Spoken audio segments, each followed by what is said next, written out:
கர்த்தரை நம்பி நன்மை செய், தேசத்தில் குடியிருந்து சத்தியத்தை மேய்ந்து கொள். சங்கீதம் 37:3.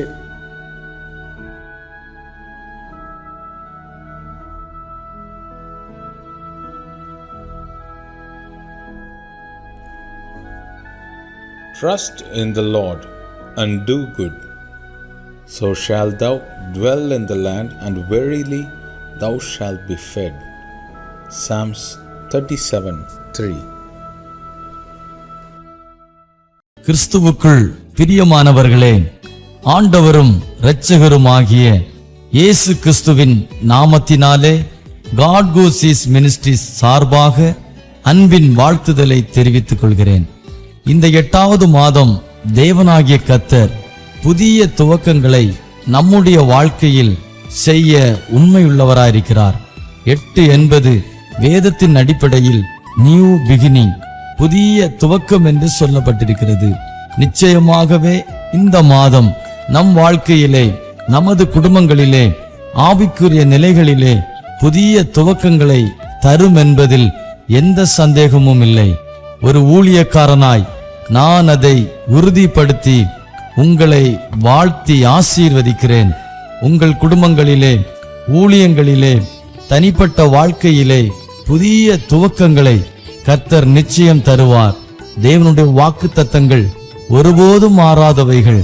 கர்த்தர் நம்மை உயர்த்துகிறவர், நம்மை வாலாக்காமல் தலையாக்குகிறவர், கீழாக்காமல் மேலாக்குகிறவர். கர்த்தருடைய வார்த்தையை கேளுங்கள், நம்புங்கள், விசுவாசியுங்கள். இந்த மாதம் முழுவதும் தேவனாகிய கர்த்தர் நம்மை நடத்த உண்மையுள்ளவராயிருக்கிறார். அவரையே பற்றி கொள்வோம், அவருடைய வார்த்தையின்படி நடப்போம். கர்த்தர் தாமே பெரிய காரியங்களை செய்வாராக. ஆமென்.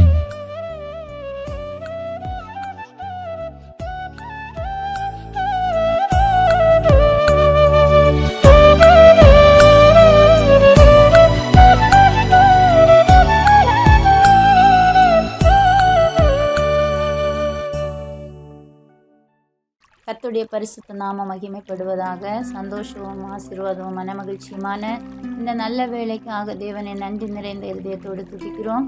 இப்படிப்பட்டதான ஒரு நல்ல வாய்ப்பை ஏற்படுத்தி கொடுத்த எங்கள் தேவாதி தேவனுக்கு கொடி நன்றி செலுத்துகிறோம். இதற்கு காரணமாக கர்த்தர் பயன்படுத்தி வருகிறதான எங்கள் அன்பு சகோதரர் மற்றும் அவரோடு ஊழியத்தில் இணைந்திருக்கிறதான ஒவ்வொரு தேவனுடைய பிள்ளைகளுக்கும் ஆண்டவராகிய இயேசு கிறிஸ்துவின் நாமத்தினாலே எங்களுடைய நன்றியும் வாழ்த்துதலையும் தெரிவித்துக் கொள்கிறோம். இந்த வார்த்தைகளை கேட்டுக்கொண்டிருக்கிற ஒவ்வொரு தேவனுடைய பிள்ளைகளையும் கர்த்தர் தாமே ஆசீர்வதிப்பாராக. அவருடைய கிருபை உங்களோடு கூட எப்பொழுதும் இடைவிடாமல் நிலைத்திருப்பதாக. கர்த்தர் உங்களையும் உங்கள் குடும்பங்களையும் ஆசீர்வதித்து பெருக பண்ண கடவர். அவருடைய வார்த்தையின்படியே ஒவ்வொரு நாளும் உங்களுடைய வாழ்க்கையில செழிப்பையும் ஆசீர்வாதத்தையும் நன்மையும் மேன்மையும் தந்து தேவன் நடத்துவாராக என்று சொல்லி உங்களை நாங்கள் வாழ்த்துகிறோம். தொடர்ந்து கர்த்தருடைய வேத வசனத்திலே, தேவனோடு உள்ள ஐக்கியத்தில், அவரோடு உள்ள பிரசன்னத்திலே தொடர்ந்து முன்னேறுங்கள். கர்த்தர் தாமே ஒவ்வொருவரையும் ஆசீர்வதிப்பாராக. இந்த நாளிலும் தேவன் நம்மோடு பேசும்படியாக தெரிந்து கொள்ளப்பட்டதான வேத பகுதி சங்கீதம் 12:5. சங்கீதம் 12:5. ஏழைகள் பாழாக்கப்பட்டது நிமித்தமும் எளியவர்கள் விடும் பெருமூச்சு நிமித்தமும் நான் இப்பொழுது எழுந்து அவன் மேல் சீறுகிறவர்களுக்கு அவனை காத்து சுகமாயிருக்க பண்ணுவேன் என்று கர்த்தர் சொல்லுகிறார். கர்த்தருடைய பரிசுத்த நாம மகிமைப்படுவதாக. இந்த வசனத்திலே நாம் வாசிக்கும் போது அவன் மேல் சீறுகிறவர்களுக்கு அவனை காத்து சுகமாய் இருக்க பண்ணுவேன் என்று கர்த்தர் சொல்லுகிறார். தேவனுடைய பிள்ளைகளை சுகமாய் இருக்க பண்ணுகிற தேவன் நம்முடைய தேவனாகிய கர்த்தர். அல்லேலூயா. நான் இப்பொழுது எழுந்து அவன் ஏங்குகிற பாதுகாப்பில் அவனை வைப்பேன். ஆம் தேவனுடைய பிள்ளைகளே, எப்படிப்பட்டதான பாதுகாப்பு நமக்கு வேணும் என்று நம்ம உள்ளத்துல ஏங்குகிறோமோ அப்படிப்பட்ட பாதுகாப்பிலே நம்மை வைப்பதற்கு நம்முடைய தேவன் நம்முடைய வாழ்க்கையில போதுமானவராக காணப்படுகிறார். அவன் ஏங்குகிற பாதுகாப்பில் அவன் வைப்பேன். ஆம் தேவ பிள்ளைகளே, நம்முடைய ஏக்கம் என்ன, நம்முடைய எண்ணங்கள் என்ன, நம்முடைய வாஞ்சை என்ன, நம்முடைய தாகம் என்ன, நாம் எப்படிப்பட்ட பாதுகாப்பிற்காக ஏங்குகிறோம், எப்படிப்பட்ட சுகத்திற்காக ஏங்குகிறோம், எப்படிப்பட்ட வாழ்க்கை வாழ வேண்டும் என்று ஏங்குகிறோம், எப்படிப்பட்ட ஆசீர்வாதங்களை எல்லாம் பெற்றுக்கொள்ள வேண்டும் என்ற ஏக்கம் நமக்குள்ள இருக்கிறது என்பதை நம்முடைய தேவனாகிய கர்த்தர் அறிந்திருக்கிறார். நம்முடைய வாழ்க்கையில நாம் அறியாத சூழ்நிலைகளிலே அவர் நம்மை பாதுகாக்கிறார். நம்முடைய வாழ்க்கையில இப்படிப்பட்ட சூழ்நிலைகள் எல்லாம் வரப்போகிறது, இதோ கஷ்டமான சூழ்நிலை எல்லாம் வரப்போகுது, வேதனை நிறைந்த நேரங்கள் வரப்போகுது, கண்ணீர் நிறைந்த நேரங்கள் வரப்போகுது, அப்படியெல்லாம் நமக்கு தெரியாது. ஆமென். நமக்கு தெரியாத காரியங்கள், நம்ம அறியாத சூழ்நிலைகள், என்ன நடக்க போகுதுங்கிற தெரியாத சூழ்நிலைகளிலும் கூட, அந்த சூழ்நிலையிலே என்ன பிரச்சனை வந்தாலும் நாம் ஏங்குகிற பாதுகாப்புல நம்முடைய தேவனாகிய கர்த்தர் நம்மை வைப்பதற்கு போதுமானவராக காணப்படுகிறார். இந்த உலகத்துல நாம் அறிந்து ஜெபிக்கிற காரியங்களானாலும் சரி, நம்மளை அறியாமல் வாழ்கிற வாழ்க்கையானாலும் சரி, நமக்கு எப்படிப்பட்ட ஆசீர்வாதங்கள் வேணும் அப்படின்னு சொல்லி நாம் தெரியாம இருந்தாலும் கூட சரி, ஆனாலும் நம்முடைய தேவனாகிய கர்த்தர் நாம் எப்படிப்பட்ட சூழ்நிலைகளில் இருக்க வேண்டும், எப்படிப்பட்ட பாதுகாப்புல நாம் வாழ வேண்டும் என்பதை அவர் அறிந்திருக்கிறார். ஆம் தேவனுடைய பிள்ளைகளே, நாம் ஏங்குகிற பாதுகாப்புல நம்முடைய தேவன் நம்மை நடத்துகிறார். இந்த உலகத்துல நாம் வாழும்போது ஓநாய்க்களின் மத்தியில நாம் வாழ்ந்து கொண்டிருக்கிறோம்.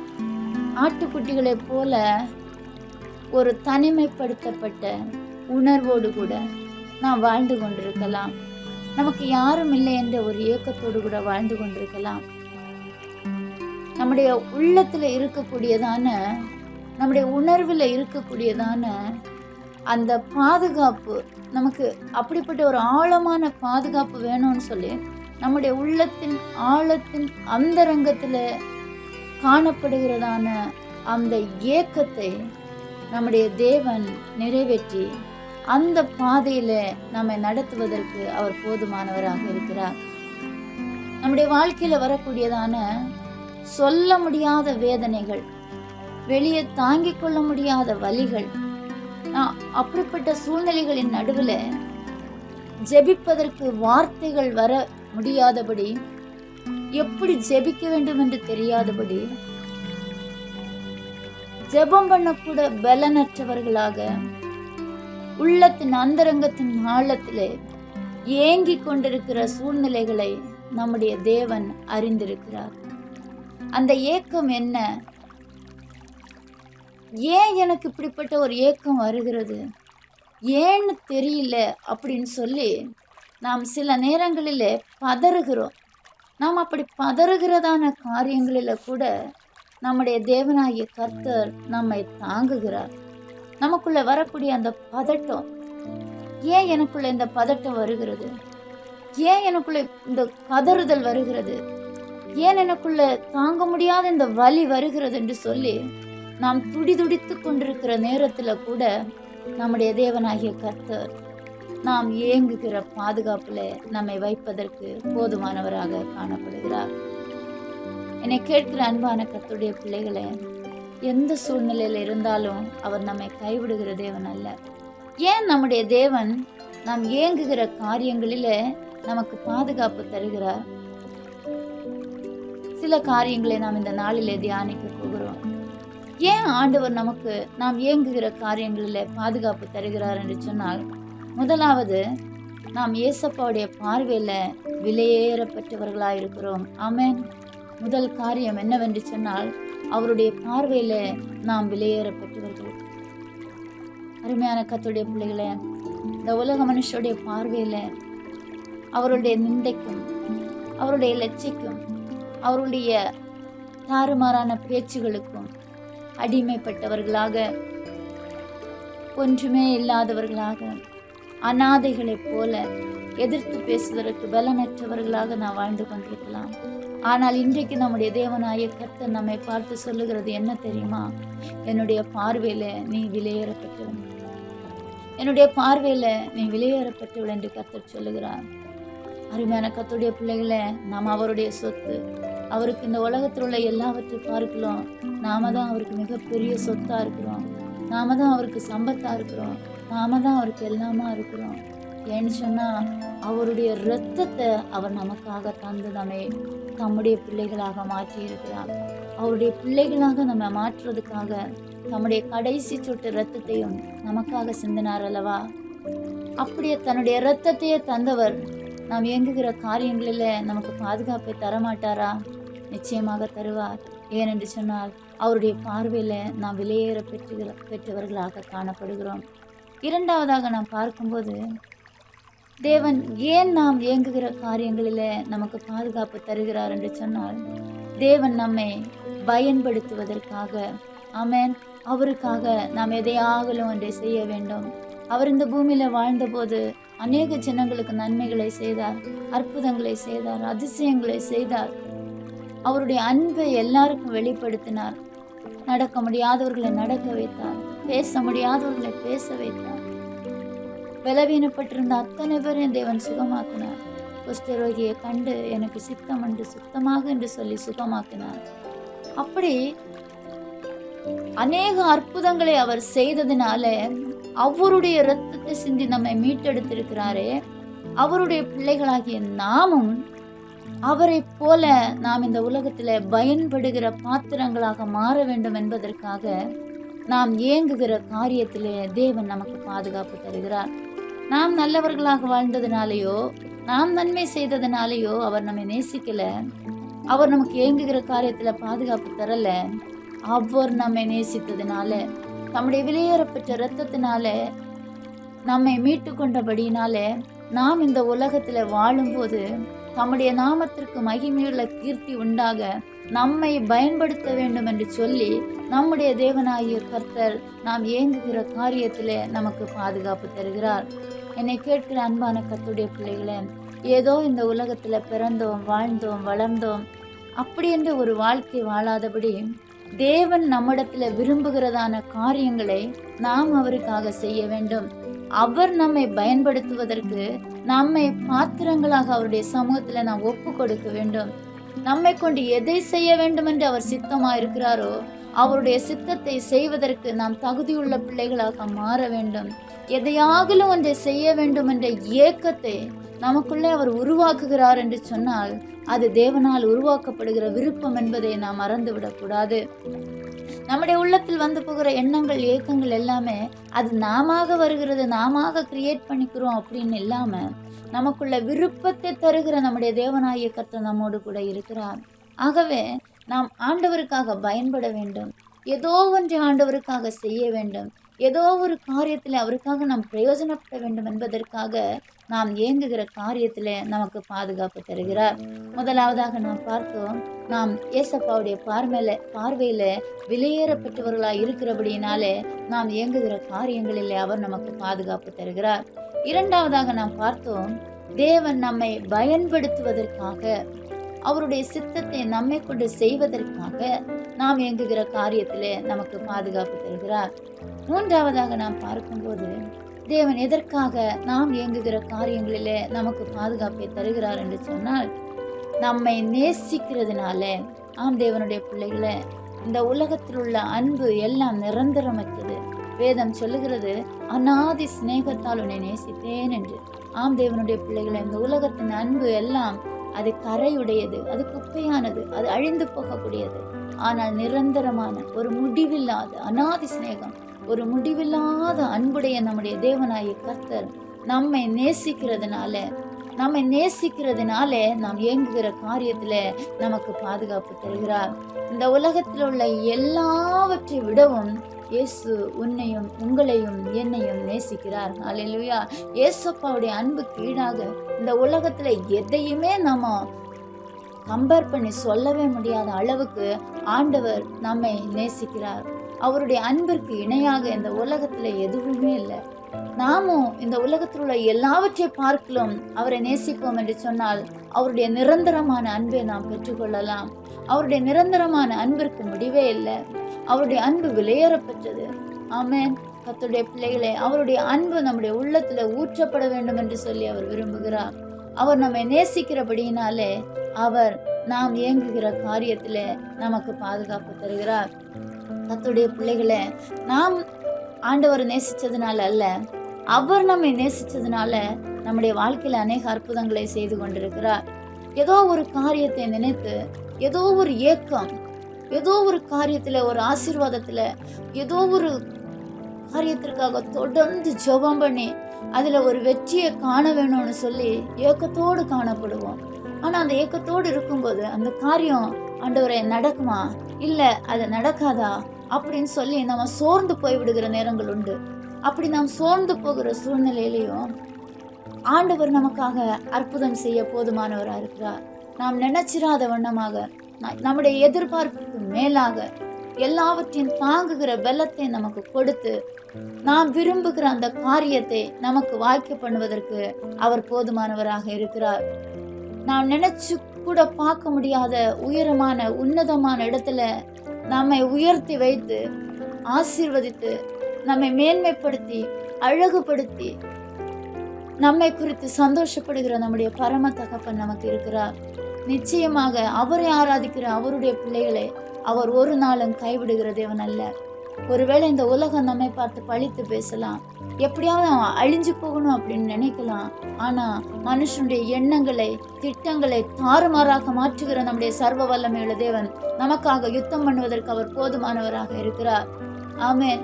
அந்த யோசேப்பை எகிப்தியருக்கு முன்னதாக எப்படி அழகுபடுத்தினார், அத்தனை ஜனங்களுக்கு முன்னதாக எப்படி மேன்மைப்படுத்தினாரோ அதுபோல இந்த வார்த்தைகளை கேட்டுக்கொண்டிருக்கிற அன்பு கர்த்தருடைய பிள்ளைகளே, எந்த சூழ்நிலை இருந்தாலும் நீங்க விரும்புகிற பாதுகாப்புல தேவன் உங்களை வைக்க போதுமானவராக இருக்கிறார். ஏழைகள் பாழாக்கப்பட்டது நிமித்தமும் எளியவர்கள் விடும் பெருமூச்சு நிமித்தமும் நான் இப்பொழுது எழுந்து அவன் மேல் சீறுகிறவர்களுக்கு அவனை காத்து சுகமா இருக்க பண்ணுவேன் என்று கர்த்தர் சொல்லுகிறார். இந்த வார்த்தையின்படியாக ஒவ்வொருடைய வாழ்க்கையும் தேவன் தாமே மாற்றி ஆசீர்வதித்து பலப்படுத்துவாராக. அப்படியாக நம் கண்களை மூடி ஜெபிப்போம். தகப்பனே, நாங்களும் நன்றி செலுத்துகிறோம். இந்த நாளில் நீரங்களோடு பேசின வார்த்தைகளுக்காக உமக்கு நன்றி செலுத்துகிறோம். இப்பொழுது நான் எழுந்து அவன் ஏங்குகிற பாதுகாப்புல அவனை வைப்பேன் என்று சொன்னீர் ஆண்டவரே. இந்த வார்த்தைகளை கேட்டுக்கொண்டிருக்கிற நம்முடைய பிள்ளைகள் ஆண்டவரை எந்த காரியத்துல ஏங்கி கொண்டிருக்கிறார்களோ, எந்த காரியத்துல ஒரு பெருமூச்சோடு ஏக்கத்தோடு ஒரு எதிர்பார்ப்போடு நம்முடைய சமூகத்துல காணப்படுகிறார்களோ, அந்த காரியத்துல தேவன் ஒவ்வொருவருக்கும் ஆண்டவரே நீங்க ஏற்ற பாதுகாப்பை கொடுத்து வெற்றி சிறக்க பண்ணுவீராக என்று ஜெபிக்கிறோம். உம்மை நம்புகிற பிள்ளைகளை நீர் ஒரு நாளும் கைவிடுகிற தேவன் அல்ல ஆண்டவரே. உம்மை நம்புகிற பிள்ளைகளை வெட்கப்படுத்த விடுகிற தேவன் நீர் அல்ல ஆண்டவரே. ஒவ்வொருடைய வாழ்க்கையில நீங்கள் அற்புதத்தை செய்வீராக. விசேஷமாக இந்த ஊழியங்களை நடத்தி வருகிறதான எங்கள் அன்பு சகோதரர் குடும்பத்தையும் அவரோட ஊழியத்தில் இணைந்திருக்கிற ஒவ்வொரு பிள்ளைகளுக்காக ஸ்தோத்திரம் ஆண்டவரே. இன்னும் இந்த ஊழியங்கள் பலுகி பெருக ஆண்டவரே அநேக ஆயிரம் லட்சங்களுக்கு ஆசீர்வாதமானத ஊழியமாக இந்த ஊழியத்தை கர்த்தர் மாற்றி தருவீராக என்று ஜெபிக்கிறோம். ஒவ்வொரு பிள்ளைகளையும் கர்த்தர் ஆசீர்வதித்து பலப்படுத்துங்க, காத்துக்கொள்ளுங்க, உடைய கிருபைக்குள்ள மூடி மறைத்துக் கொள்ளுங்க. இயேசுவின் நாமத்தில் ஜெபிக்கிறோம் நல்ல பிதாவே. ஆமென், ஆமென், ஆமென். பக்தருடன் பாடுவேன், பக்தருடன் பாடுவேன், பரமசபை முக்தர் குழாம் கூடுவேன், பக்தருடன் பாடுவேன். அன்பால் அழைக்கும் அருள்நாதன் மார்பினில், அன்பால் அழைக்கும் அருள்நாதன் மார்பினில் இன்பம் நுகர்ந்திழை பாருவோர் கூட நான் பக்தருடன் பாடுவேன்.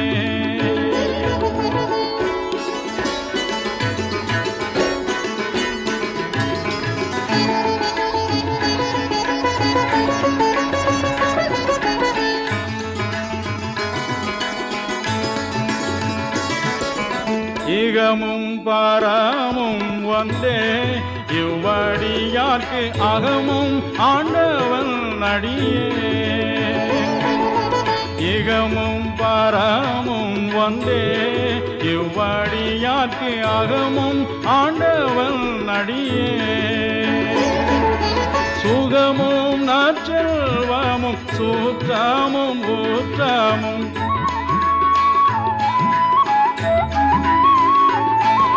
சுகமும் நற்செல்வமும் சுத்தமும் ஊற்றமும் இகலில்லா ரட்சகன் இன்ப பொற்பாதம் பக்தருடன் பாடுவேன்.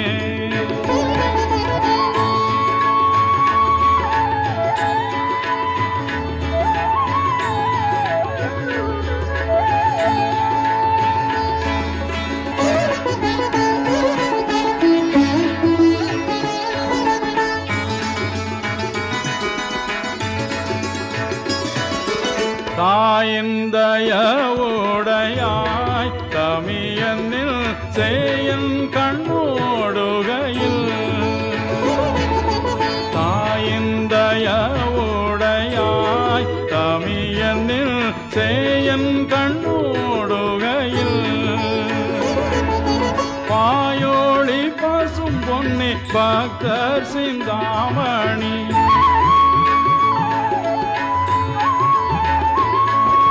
பாயோளி பசும் பொன்னி பக்தர் சிந்தாமணி தூயா திரு பாத தரிசனம் தந்தருள் பக்தருடன் பாடுவேன் பரம சபை முக்தர் குழாம் கூடுவேன் பக்தருடன் பாடுவேன் பக்தருடன் பாடுவேன்